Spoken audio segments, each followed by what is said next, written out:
ప్రీతిప్రదంగా నువ్వు కట్టుకున్నటువంటి ఆటబాక ఐస్ ప్లాంట్లో ఇవాళ కూడా మా కుటుంబ ప్రభుత్వాన్ని, ఎంఆర్ఓ గారిని, గౌరవ శాసనసభ్యుడు డాక్టర్ కామినేని శ్రీనివాస్ గారిని కూడా నేను హృదయపూర్వకంగా విజ్ఞప్తి చేస్తాను, 2 చేతులు జోడించి. ఆటబాకలో నువ్వు అక్రమంగా అంటే పంచాయతీ పోరంబోకు స్థలంలో నువ్వు సగం 25% నీ ఆటపాకలో ఉన్నటువంటి ఐస్ ప్లాంట్లో 25% పంచాయతీ తాలూకు పోరంబోకు స్థలం ఉంటే ఇవాళ కూడా మేము దాన్ని హ్యాండ్ ఓవర్ చేసుకోలేదు. ఖచ్చితంగా ఈ ఆటపాకలో ఉన్నటువంటి మన ఐస్ ఫ్యాక్టరీ మీద ఎంక్వైరీ చేయవలసిందిగా డాక్టర్ కామినేని శ్రీనివాస్ గారిని కోరుతా ఉన్నా. అదేవిధంగా పెరిగేగూడెంలో ఇవాళ మన ప్రపంచంలో ప్రఖ్యాతిగాంచినటువంటి కొల్లేరు సరస్సు మనకు ఉంది. ఇవాళ దేశంలో ఉన్నటువంటి పక్షులన్నీ కూడా మన కొల్లేరు ప్రాంతం వైపు వస్తాను. ఇవాళ అటవీ శాఖ మంత్రిగా, ఉప ముఖ్యమంత్రిగా పవన్ కళ్యాణ్ గారు ఇవాళ పర్యావరణానికి ఎంతో ప్రేమించినటువంటి వ్యక్తి మన పవన్ కళ్యాణ్ గారు. నేను జైలుకి వెళ్ళకముందే ఒక లెటర్ రాయడం జరిగింది ఏపీ పొల్యూషన్ బోర్డు కమిషనర్ గారికి, శ్రీరాములు గారికి.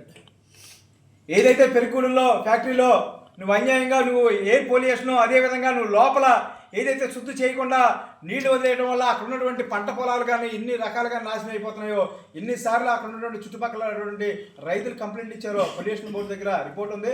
ఖచ్చితంగా ఆ డాల్ఫిన్ కంపెనీని కూడా మూసివేసి మన కొల్లేరు సరస్సు దగ్గర ఉన్నటువంటి ఇవాళ మనకి 77,000 ఎకరాలు విదేశీ పక్షులు మనకి ఇక్కడికి వస్తాయంటే దానికి మన పర్యావరణం ఇక్కడ బాగుందంటేనే వస్తున్నాయి. కాబట్టి ఈ యొక్క ఎయిర్ పొల్యూషన్ చేసినటువంటి డాల్ఫిన్ సంస్థను కూడా ఇక్కడ మూసేయవలసిందిగా నేను తెలియజేస్తాను. ఎందుకంటే డాల్ఫిన్ అంటే మేము పరిశ్రమలకు వ్యతిరేకం కాదు, ఇవాళ నిబంధనలకు విరుద్ధంగా ఏ అయితే కంపెనీలకి అనుమతులు ఉండాలో అనుమతులకు విరుద్ధంగా ఉన్నటువంటి డాల్ఫిన్ ఫ్యాక్టరీని కూడా ఇచ్చేయాలని కోరుతాను. అదేవిధంగా సుమారుగా నువ్వు 450 కోట్ల రూపాయలతో అప్పులు చేసుకుని క్లైములు పెట్టి ఐపీకి రెడీ చేయడానికి నువ్వు రెడీగా ఉన్నావు.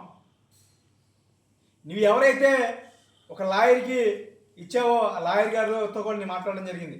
నీ అన్ని సాక్ష్యాధారాలతో మేము ముందు పెడతా. అదేవిధంగా కైకలూరు నియోజకవర్గంలో ఉన్నటువంటి చిన్న మొత్తం అందరినీ కూడా వ్యాపారస్తులందరి దగ్గర కూడా నువ్వు అన్యాయంగా దోచుకుని ఇవాళ నువ్వు వందలాది ఎకరాలు సుమారుగా 2,500 నుంచి 3,000 ఎకరాలు చేసి నువ్వు ఇవాళ 100 ఎకరాలకి దిగజారిపోయావంటే ఇవాళ కైకలూరు నియోజకవర్గ ప్రజలందరికీ నువ్వు మసిపూసి మాదిరిగా చేసి నీ డ్రైవర్ల పేరుతోనో లేకపోతే నీ దగ్గర పనిచేసేవాడి పేరుతోనో ఐపీ నోటీసులు ఇచ్చి దొంగ కార్లు కొని నువ్వు తిరిగితే ఎవడో చూడదు నాయసరావు.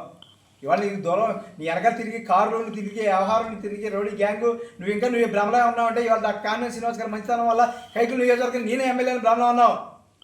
నీ కొమ్ములు కొల్లిబాబి ఉంచుతాడు, నీ కొమ్ములు ఖచ్చితంగా కొల్లిబాబి ఉంచుతాడు. నీకు 2.0 కొల్లిబాబి 2.0 అన్నది ఖచ్చితంగా చూపిస్తా. ఇది వరకు మాట్లాడింది నాకున్న బాధతో మాట్లాడా. ఇవాళ ప్రజలకి కైకలూరు నియోజకవర్గం దూరం నాగేశ్వరరావుని విముక్తి కలిగించాలని నేను మాట్లాడతాను. గురించి ప్రతిరోజు కూడా కైకలూరు నియోజకవర్గ ప్రజల గొంతుగా మాట్లాడతా. దూరం నాగేశ్వరరావు వ్యతిరేక దానికి మాట్లాడతా. ఖచ్చితంగా 2029లో నీ మొగుడు నేనే. 2029లో ఖచ్చితంగా నీ మొగుడు నేనే. నేను ఖచ్చితంగా 2029 నీ మీద పోటీ చేస్తా, ఖచ్చితంగా గెలుస్తా. నీలాగా దొంగ నోట్లు మాసలేదు దూరం నాగేశ్వరరావు. నీలాగా నేను కంపెనీలని మోసం చేసి డబ్బులు సంపాదించిన దూరం నాగేశ్వరరావు. నా దగ్గర ఆస్తి లేదు, కానీ ప్రజల నమ్మకం అభిమానం నాకుంది ఖచ్చితంగా. ఇవాళ నేను జైలు జీవితానికి వెళ్ళి ఆ జైల్లో డాక్టర్ అంబేద్కర్ గారు ఇవాళ అంబేద్కర్ గారు పట్టం ఎందుకు పెట్టి ప్రెస్ మీట్ పెడతా అంటే డాక్టర్ అంబేద్కర్ గారు ఇచ్చిన ఆలోచన విధానం, డాక్టర్ అంబేద్కర్ గారు ఏ రకంగా బ్రిటిష్ పరిపాలనలో మనం ఎన్ని రకాల కష్టాలు పడ్డాం, ఇవాళ మనకి స్వతంత్రం అనుభవిస్తాం ఆ ఫలాలు ఏంటన్నది నేను డాక్టర్ బిఆర్ అంబేద్కర్ గారి జీవిత చరిత్ర చదివా. ఆ అంబేద్కర్ గారి రాజ్యాంగం వల్లే నీలాంటి పనికిమాలిన కొడుకులు మెయిన్ రోడ్డు మీద తిరుగుతుండే నాలాంటి వాళ్ళు చట్టంలో ఉన్నటువంటి చిన్న పాయింట్ల వల్ల సుమారు 50 రోజులు జైలు జీవితం గడిపా. నువ్వు 41 రోజు జైలు జీవితంలో నన్ను ఒక అయ్యప్ప స్వామి మాల ఎలా వేస్తారో, ఒక యేసు ప్రభు మాల ఎలా వేస్తారో, అదేవిధంగా ఒక పవిత్రమైనటువంటి రంజాన్లో మనం ముస్లిమ్స్ ఏ రకంగా పవిత్ర రంజాన్ మాసం ఎలా చేస్తారో అలాగే నేను ప్రతి దేవుడిని మనస్ఫూర్తిగా కోరుకుంది ఏంటంటే దేవుళ్ళని బయటికి తీసుకెళ్ళి. రెండో కోరిక దూలం నాగేశ్వరరావు నుంచి కైకలూరు నియోజకవర్గాన్ని కాపాడని కోరా. అదేవిధంగా దూలం నాగేశ్వరరావు గారు 2019లో నాకు జనసేన టికెట్ వచ్చేటప్పుడు నువ్వు మన ఐపీలో ఉన్నటువంటి ఒక ప్రముఖ వ్యాపారి వానిపల్లి బాబురావు గారి దగ్గరికి వెళ్ళి మా నాన్నగారు కాళ్ళు పట్టుకుని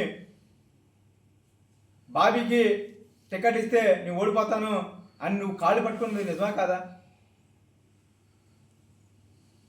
2019లో వానపల్లి బాబురావు గారి దగ్గరికి వెళ్ళి నువ్వు అర్ధరాత్రి 9 గంటలతో 9 గంటలకు వెళ్ళి 1 గంట దాకా మాట్లాడిన వాస్తవా కదా?